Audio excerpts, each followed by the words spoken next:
Thanks everyone for coming out to, I guess what we're going to call the first Q SIG-infra meeting. We'll see how it evolves. But I think let me just share my screen because I got some slides to go along with this. It's happening.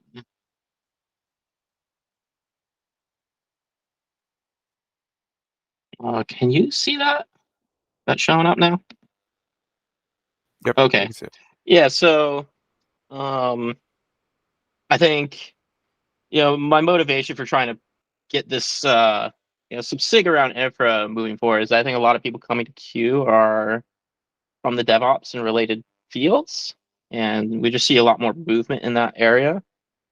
And so I thought maybe we could start getting some more regular meetings of people who are thinking about building tools that leverage Q or various things related to that in the DevOps field, be it Helm or Terraform. I think was the original one because I think this kind of got a push to get started when like the whole Terraform, Open Tofu, Snafu stuff was going on.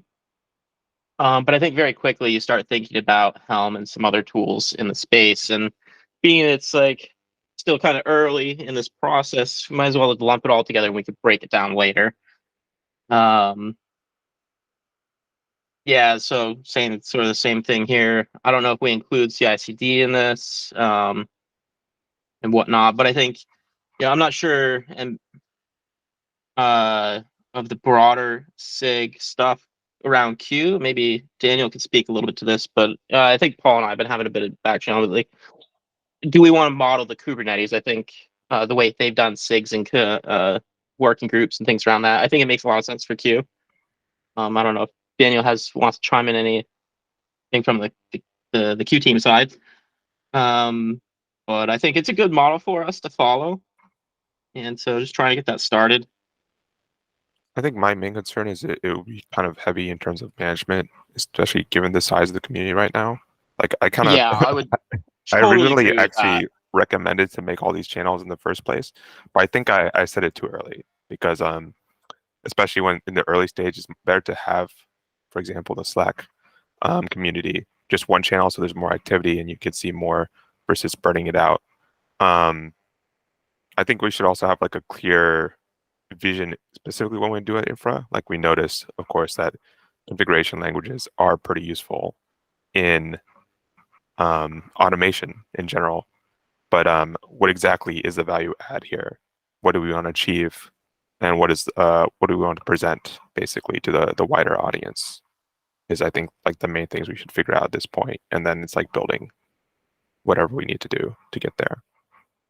Yeah, I 100% agree with that. That's why I sort of like took SIG Terraform and collapsed it in infra. And I think, the Kubernetes stuff is like the vision for where we want to be eventually. But I totally agree that we should be limited on the management and whatnot stuff for now. But at least start getting some like documentation together and at least some notes in a central place where it's at least open and the community can come along and see it. Right.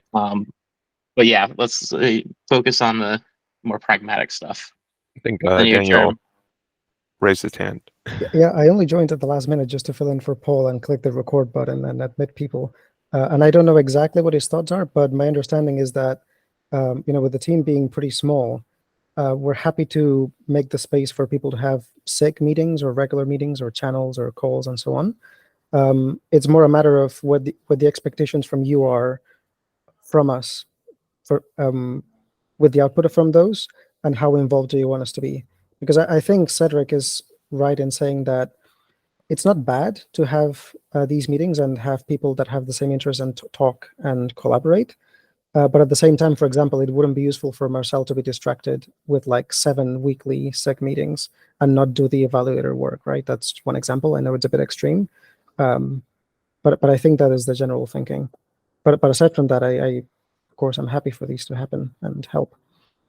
Yeah, Paul and I have had a small amount of back channel communication where I think he's going to at least we're going to try and find like a Q repository on GitHub to be the home for some of these documents, kind of like Case does. I'm not sure how that who can push to what right now, and how that will work out. But I think that'll be probably what we're looking for at this point. It's just someplace to start, like under the Q official umbrella, to put some of this stuff we end up producing, albeit minimal to begin with, and whatnot. So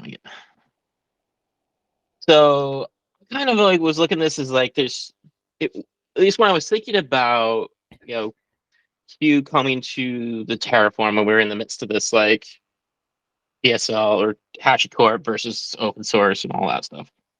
And I think there were two conversations or two approaches in the conversations about how we bring Q to the Terraform space. And one was to like, you know, work with the Terraform that already exists in such that like you're adding a layer in front of it that then gets transcribed to the a JSON file that then you just run the Terraform tool in the end. And there's a lot of, what do I want to say? A lot of people don't want to adopt new tools. So trying to this approach sort of says we're not trying to replace everything you do already. We're just trying to enhance it, and that's like a really good way to help people adopt Q who are more hesitant to like burn everything down and just start over from scratch, which is like the other method replace. And there, I've been doing it such that like I generate some of my Terraform as JSON from Q, but not all of it, and it just sort of lives together. And that's a really nice experience. We kind of just like surgically use Q where it makes a lot of sense, and that's allowed me to introduce Q in the Terraform space with one client. At the other hand, I have this motivating example. Like I want to install this 3-tier app into Kubernetes. In development, it should use a Postgres in cluster, but in production, it should get a Cloud SQL from Google where I'm not worried about managing it. And so now you want to have an app that deploys that requires you talking to both like Kubernetes and the cloud APIs at the same time, and that whole reconciliation loop. Do I have to switch between tools, or how does that work? And I think there's a great vision for how Q sits in front of all. Like imagine if all of our config across all of our infra was a single tool and a single distinct space and all that. That's like a really glorious vision to me. But there is a lot of work to do the reconciliation loop and the state management that's already available in these tools, although they do it differently. So having some consistency would also be nice from an operator's point of view, I think. I think from my point of view, enhance is probably where we want to start with right now, just because for one thing, just the number of tools out there, trying to model them all and like basically replace them would be hard, right? Even with like Saddle, right? It's not trying to change the configuration format of all these like various tools. We're just trying to write and match the same file formats, trying to go to where they are. And I think where Q is strong is in its ability to work across, like you can write larger configs and can be managed well instead of like these flat files, as well as code rewriting and like reusability thanks to modules, right? So we probably should focus on there. Those are going to be the things that are going to be delivered immediately in terms of language improvements. And I find that in the replace model, there's probably an opportunity to do something, but it's not just going to be Q itself. It's probably going to be Q and like solving some other problems on top of that. And so you have to do both at the same time really well to be compelling. But I think if like tools that can, if we're working on Terraform, just more efficiently create reusable stuff and change it to match what the best practices are with like code rewriting and stuff. That would be a value prop that doesn't have to compete with Terraform itself right now, right? But it's going to be more compelling. And if we sit on top of it and we can control, like if we're the ones doing the code generation and being able to set direction, that's a lot of power, right? Because if we want to, we could probably make a swap in the future if we get that influential, or drive the direction because we're the ones sitting in front of like the workflow. Max? Yeah, I thought I will write it in chat for one of the stop noise, but I will try to make it brief. I think the enhanced approach, as Cedric said, is great, and it's easier to adopt. But what I really like on this slide is that Helm is under replace, and I think this could be a really strong point for Q, as Helm in itself is really done dependent how it works. Because with Helm, you just use string templating language for data visualization.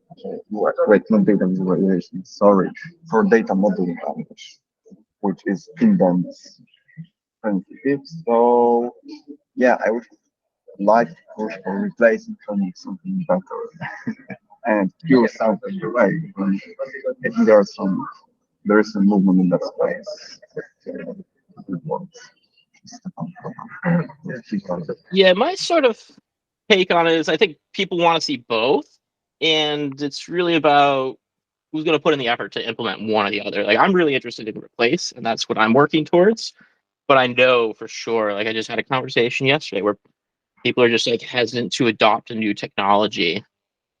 And so they are very much in the like, I would support enhancing this, but I'm not ready to like change things out. It's just not feasible for us, you know, with our limited developer time.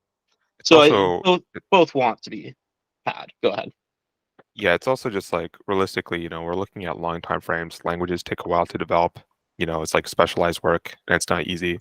And then on top of that, and a replacing, of course, there's a whole other problem space you have to solve as well as doing the Q thing. I think it's better to focus on Q as strong just because like, you know, with code rewriting and better generation and just more safety with anti-unification, those are pretty compelling if we focus them on the right problems. And automation is just a good way for that, right? I think it's just gonna be stronger too, just as we've seen with like text generation with the AI.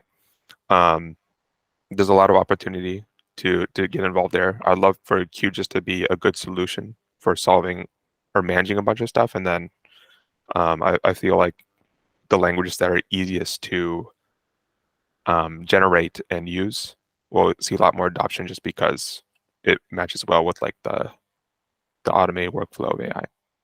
But Yeah, I don't disagree with that at all. For sure. Like I do a lot of the create a small little thing that just enhances something else. Yeah. But I think it's still like who wants to work on each group, but I think that's, you know, people will shake down and one other people need to find time to work on it, you know. And I think one of the nice things is that well, maybe it's open tofu now, but like the reconciliation loop is pretty like you can pull it out of Terraform, and that's what I'm like looking to do.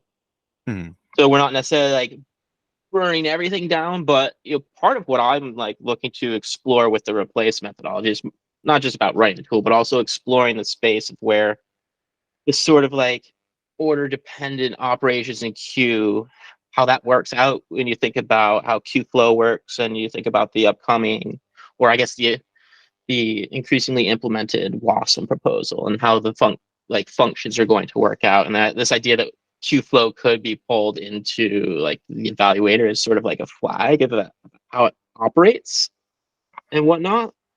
And I shared that the graph library from Terraform that enables the reconciliation loop for Terraform Mhm. with Roger, and he was in the context of like pulling Qflow into the evaluator and how you sort of order these operations. But for me, the replace is like, you know, one hand, I want to see this place for Q first, and we don't necessarily have to be tied to the design choices of the existing tools, which can be questionable at times. Mhm. And have a fresh palette to start from. I will say that what's the point I was gonna make? That oh man, I think I just blanked out what I was gonna say, but I'm sorry. Let me think. What- Sorry. Something about like what the opportunity for enhance. Oh right. So one thing is I feel like we need to also think about what's going to be provided by the Q team, right? Like stuff like core stuff to the language, um, the modules.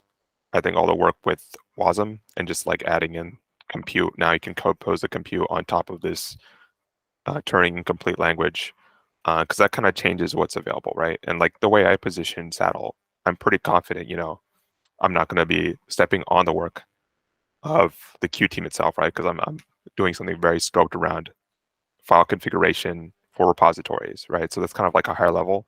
And I think I can passively benefit from all the things that the Q team is going to build, right? Without like ever doing anything that divergent or I'm going to have to change it in the future.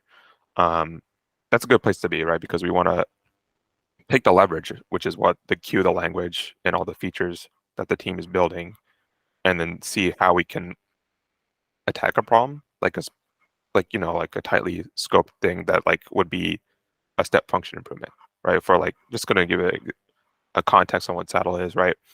I want to use like a Q language to manage all the different kind of file configurations and repositories. So think about like the package.json, all those configurations for build systems, file editors. So like the file formats are usually JSON, YAML, TOML, right? And they're different files and they're not really related, right? You make a file for each different tool and they all read the specific ones at certain paths.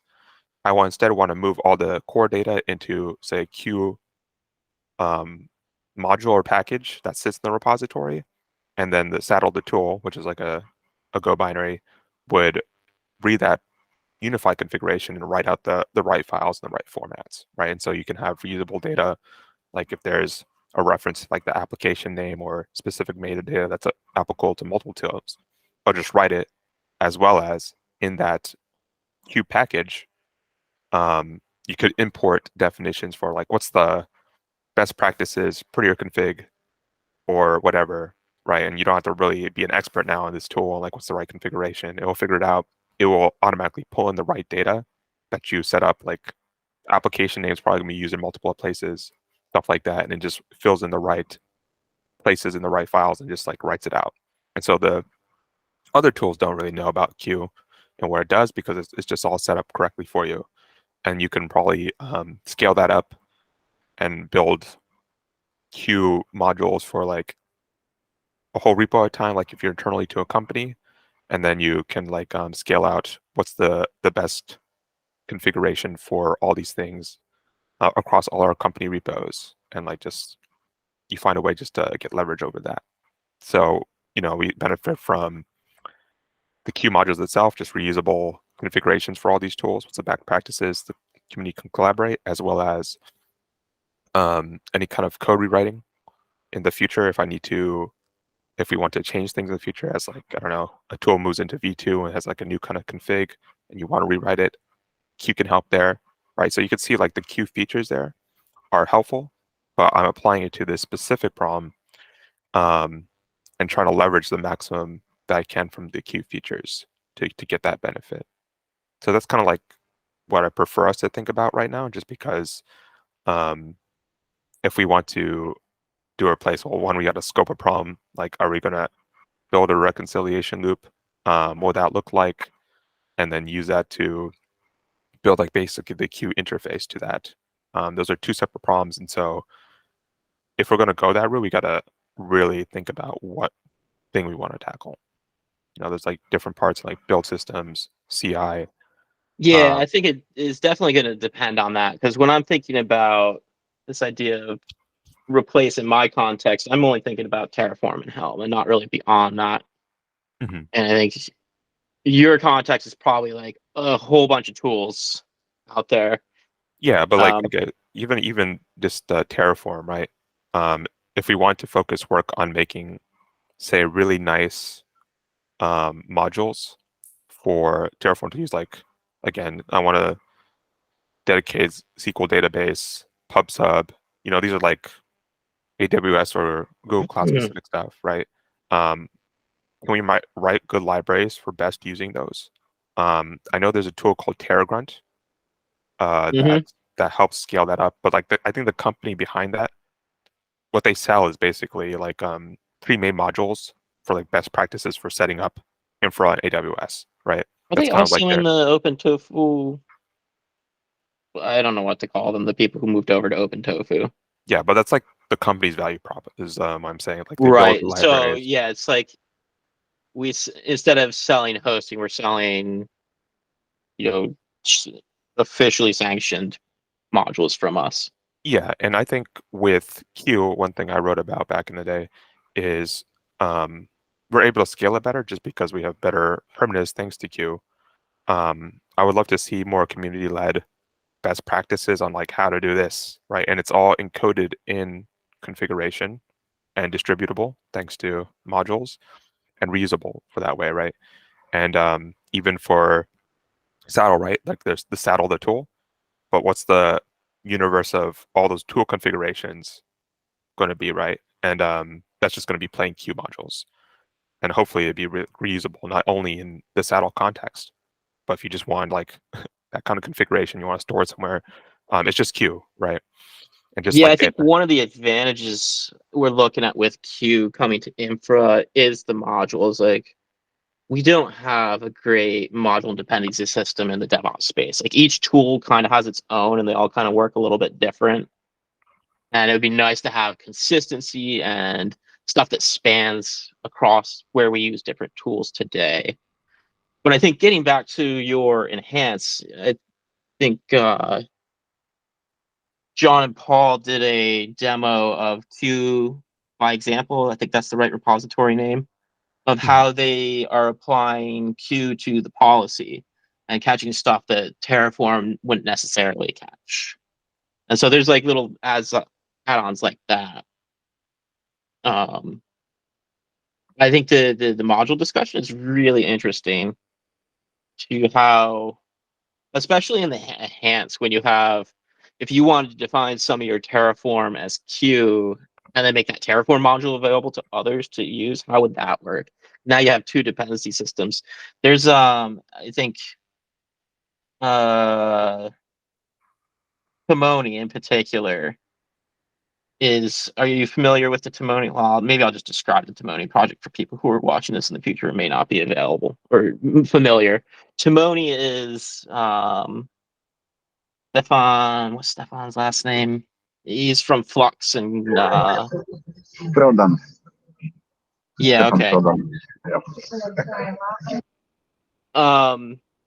And so there he's doing a Q first approach to replacing Helm, but he's like several of us, he built a module or a dependency management functions in his tool since Q modules is still in the works.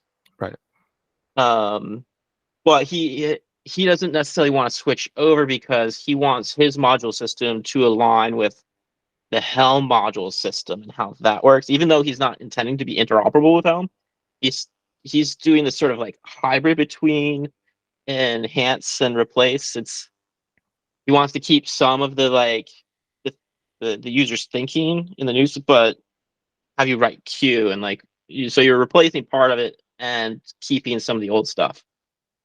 And I'm not sure how that's going to work out once, like, if you have a Timoni package or module that has Q dependencies and other Timoni dependencies. I'm not sure how that's going to work out for him. I I haven't think really thought through it too much. I think that's always going to be a challenge, just because once you're modeling another tool, it has its own components and abstractions. I've always tried to avoid that. I very much want to use Q modules, and if possible, if I'm building something, I can control, I like to use Q in a way where I'm using Q modules and I'm basically generating the whole config. So instead of like having imports in the final output, you just like generate the whole thing in line, right? And so like Q is the source of truth. And you kind of generate, like, instead of like, how compilers do it when you have an import, you replace the code with like the actual import code. Like you do that with Q, right? Like have the whole graph basically generated out there. And then So what you're saying is like burn it down and start burn the no, it's module just like parts. closing over. Like instead of, you just like sidestep the prompt by not using the native thing, because you Right. will have all the information and you You'll just still generate. use you'll in the Terraform context, you would like stop using Terraform modules, Yeah. but you would still like end up running Terraform the tool. And a lot of these simpler tools, because they don't have like a full language, right? They're not doing the advanced importing stuff. It's more like at an import line, they just like take all the code in that file and just like plop it in there, right?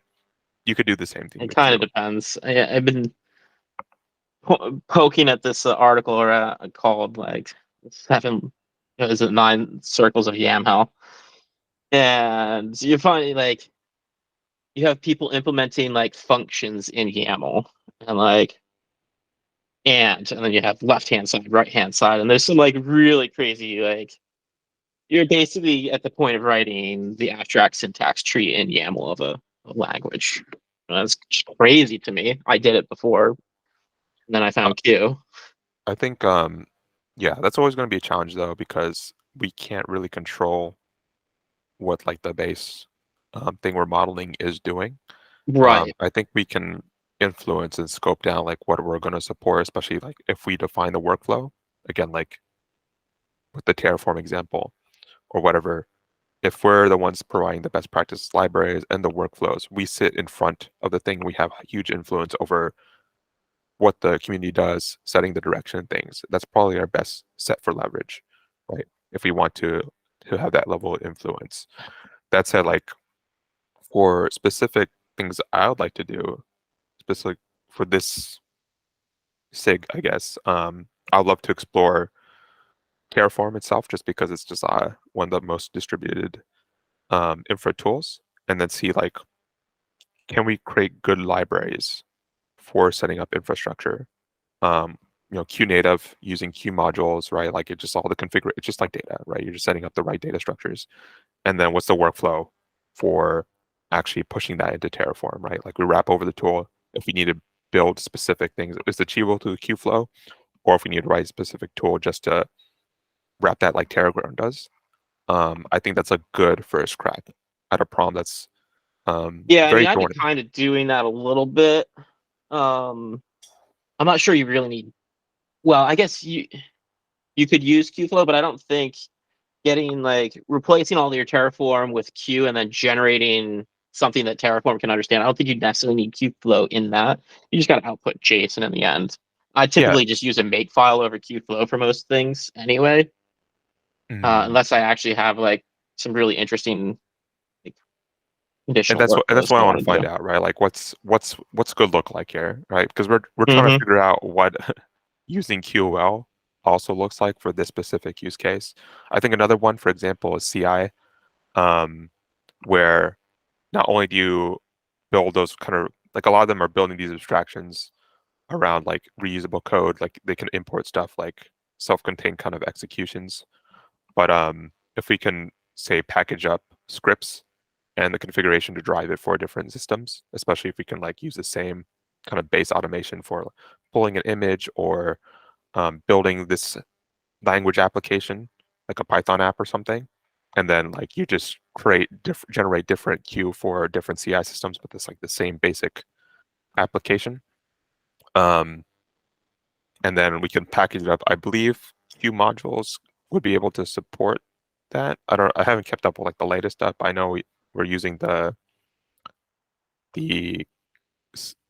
container. OCI, Sorry, what? OCI. Yeah, OCI. Thank you. I don't know if we can package up like arbitrary files in there as well as a qconfig, but that could be an interesting place to tackle. Right. So focused on automation, which is a very compelling use case to use configuration languages, and what is our value add on top of that? What specific problems are we solving? Because right now I feel like we're very abstract and high level general, but what's a specific thing where Q is strong and can add a lot of value, and we can present it in a way that's like, this is a workflow.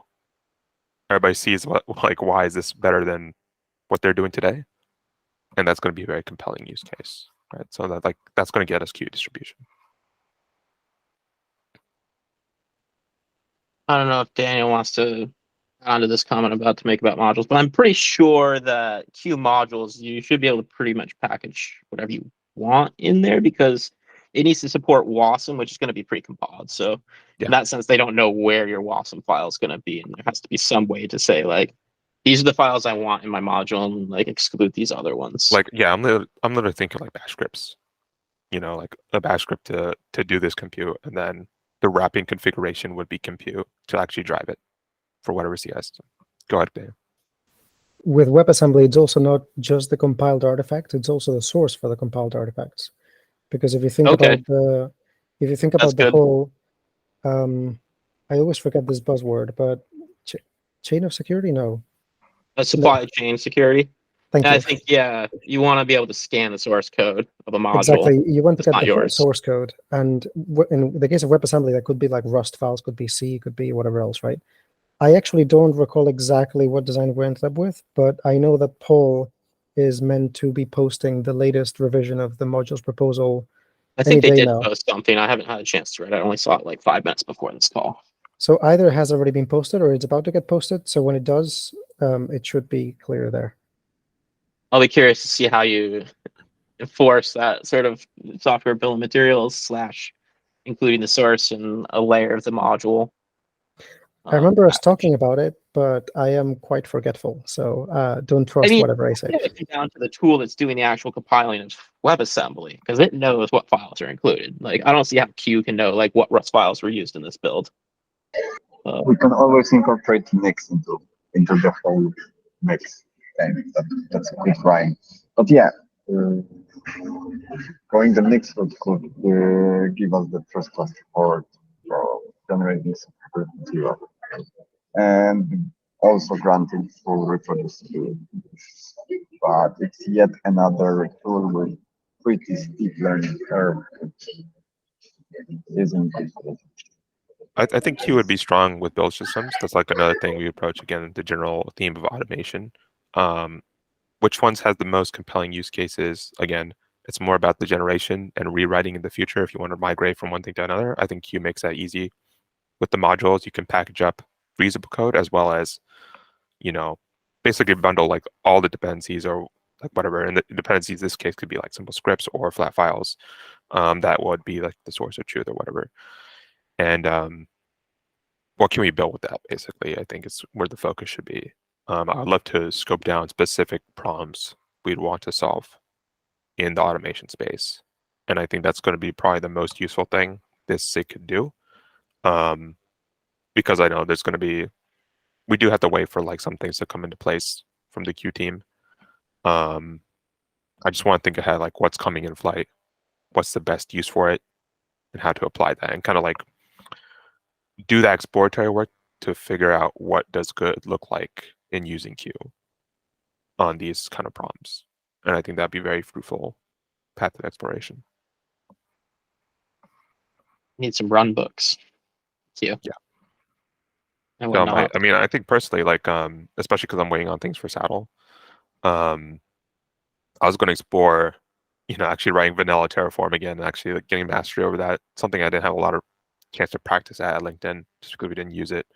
But now I want to do that, and then like, okay, now how do I layer on Q on top of that? What are the advantages? What are the leverage points of Q? I think that's actually a good point, because like I've been so involved in Q that I've been trying to like get away from all the other tools, and now I'm doing vanilla Helm this week.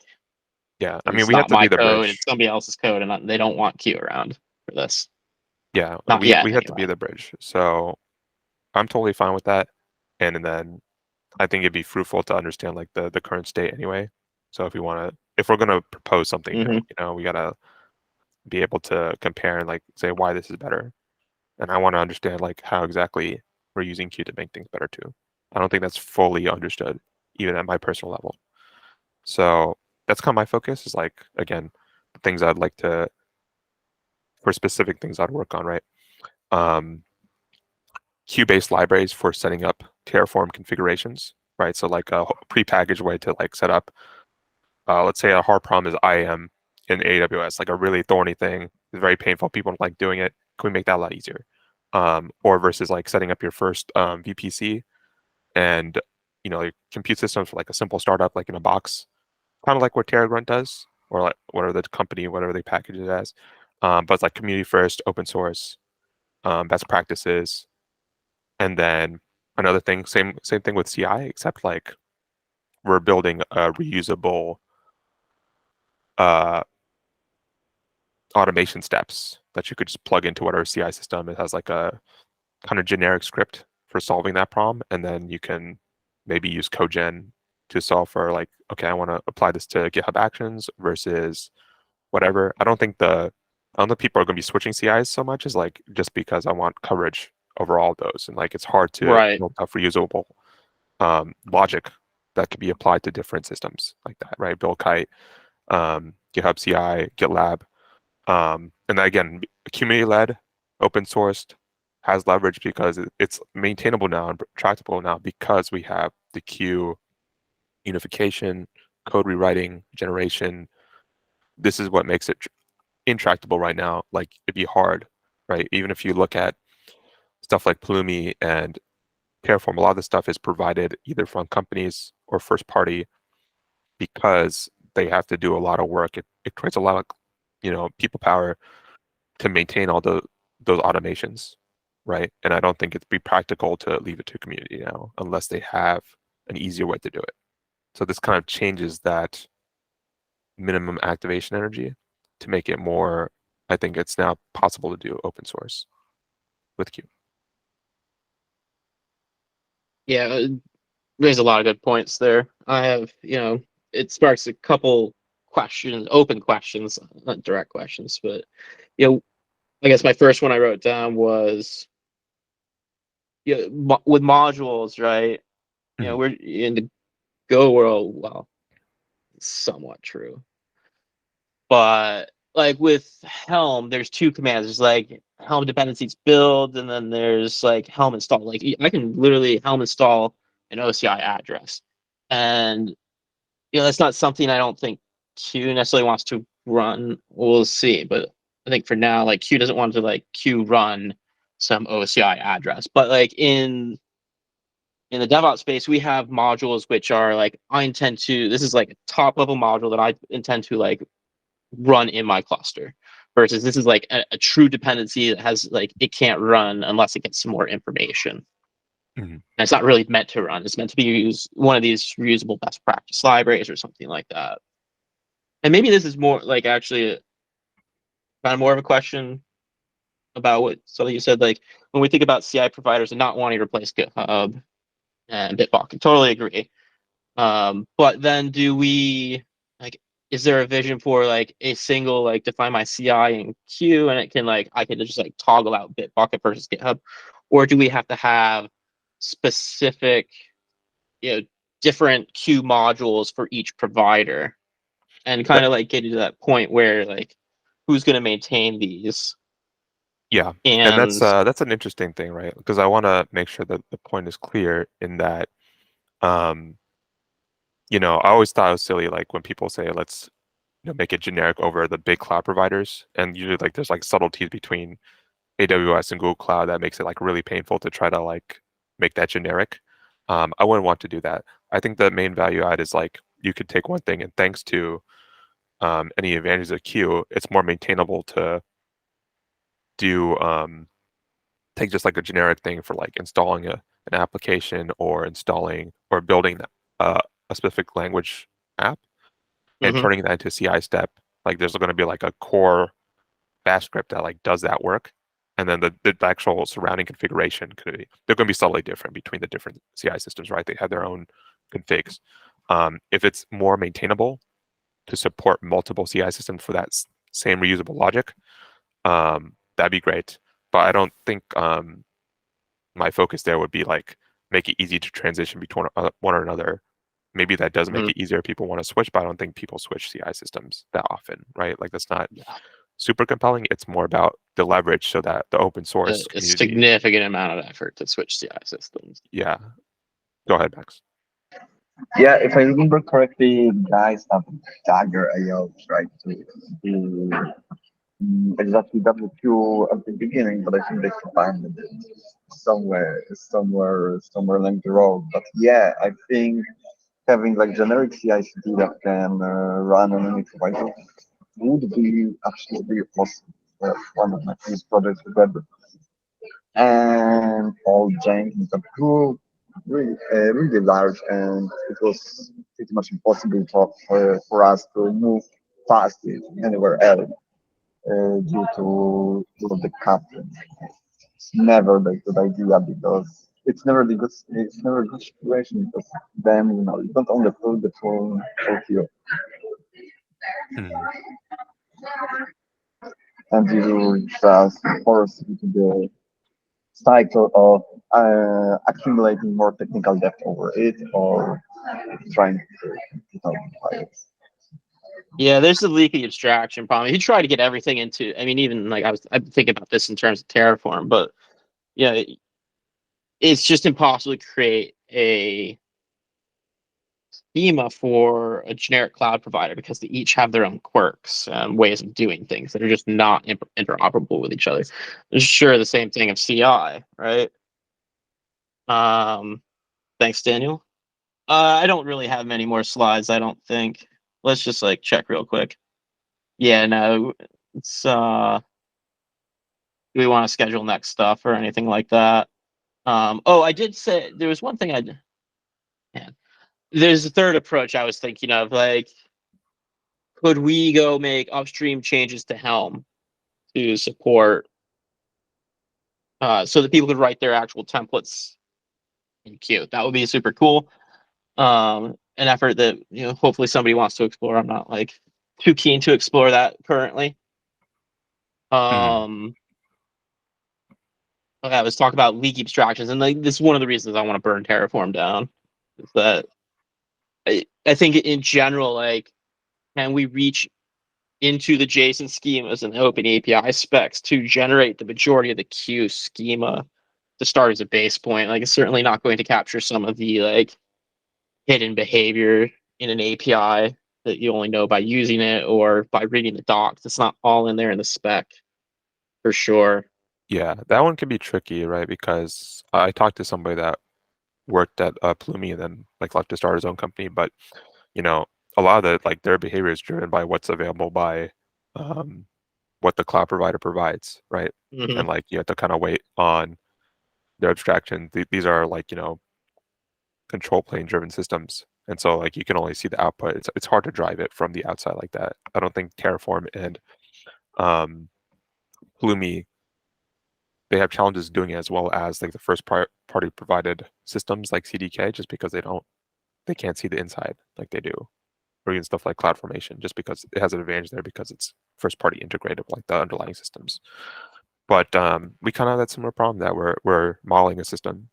We might not have the full information or ability to introspect inside. So that's why I focus so much on the workflows, thinking about like what is the specific pain point we're solving, right? Like with Terraform, that's a very specific pain point to solving versus a CI system. What is the pain point that's solving?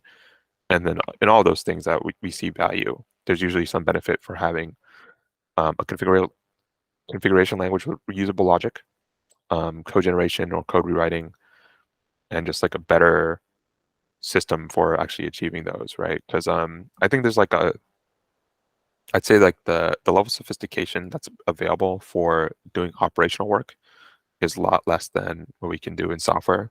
And a lot of that's just like the slow feedback cycles of working with this infra. You just gotta build something and like wait for the provider to actually provision it.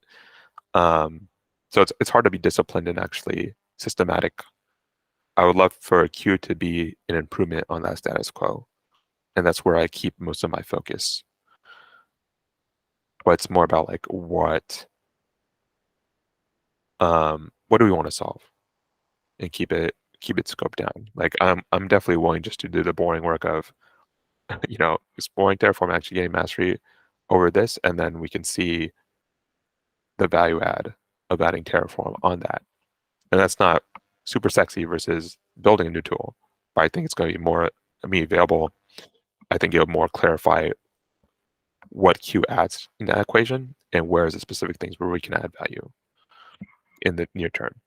Because Yeah, otherwise, I think we're spending a lot of time spinning wheels. I know I tried to work Q into the Terraform workflow of a client who saw a very an IAM issue where we're like, what entities have this, or what roles does this entity have? But the way you define IAM, at least in Google, is you say, here's this role, here's all the entities that have this role, like in that Terraform resource. Mm-hmm. At least that's the way it was set up originally, right? And so we wanted to like rotate that perspective of like entity and then list the roles under the entity that it should have, rather than listing the role and then the entities that have it. And we used it to just like rotate this around and turn it back. I think there's But an then whoever took that opportunity. over just like got rid of all the Q and did some other stuff. But they just did not want to do Q.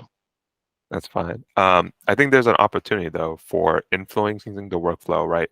Like when we talk about even say like managing IAM or whatever, like there's a best practice ways. There's definitely ways to achieve it through the API or through the console and stuff, but we can build, like it's not just the configuration, and I don't want it, again, not in the replace kind of realm, but it's more about tackling some of the smaller pieces around that. Like, okay, how do you bootstrap our AWS account? Like you're like a new company and you like need to set this up for the first time. You're not necessarily gonna build a new tool that replaces all of that, but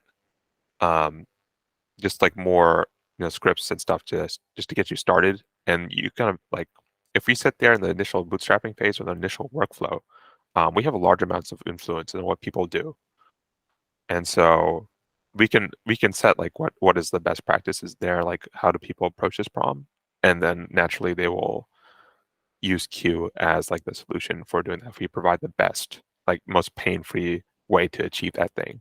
And that could be like a mixture of Q configuration and some like scripts, or like one-off kind of tools that not necessarily like wrap over the whole problem, but like just help you get set up. I think I need to give more concrete examples there, but like I I do got think, point two, I think. yeah, and it's just, I think that's a more practical approach that we can do right now, and I think some exploration would give us better, more stuff to talk about for the next meeting, basically. Otherwise, I feel like we just have to pick some problem space to solve, and that's going to not involve just Q, but you have to also solve that problem. Like, okay, now we're in like the infrastructure management space. Like, you have to figure out how like Pulumi and Terraform does it, and create your own tool that does the same thing except with Q. So that's you're solving two fundamental problems there at a time. So I'm kind of like hearing you say this is probably, I think, a lot of what you're trying to get at is that perhaps part of the purpose of this SIG early on is to get some of this early content creation to start feeding the flywheel of Q adoption and DevOps. I Does that think sound just right? writing about what we're figuring out could be good content, Yeah.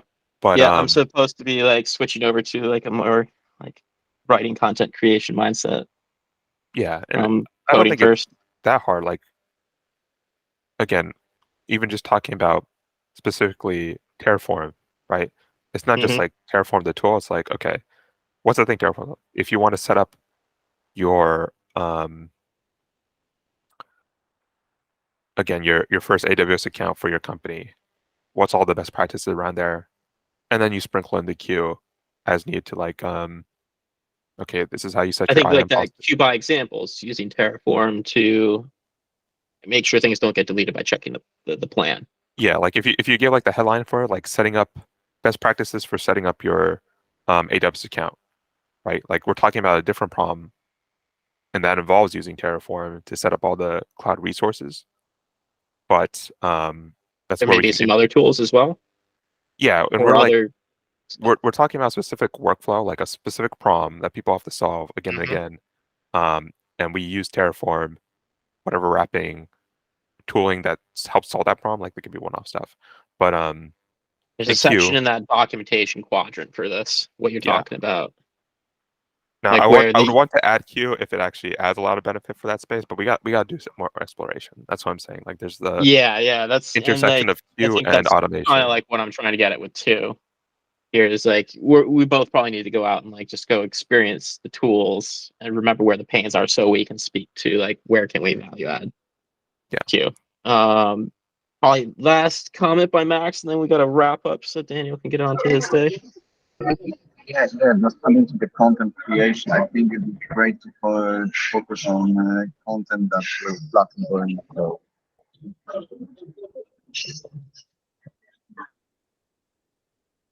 All right. So I guess it's some closing, like, what do we do next? I'm gonna work with Paul to try and get a repo in place, and I guess Daniel to get the meeting notes and try and get like at least some place started just to like push that process along forward and figure out what that might look like.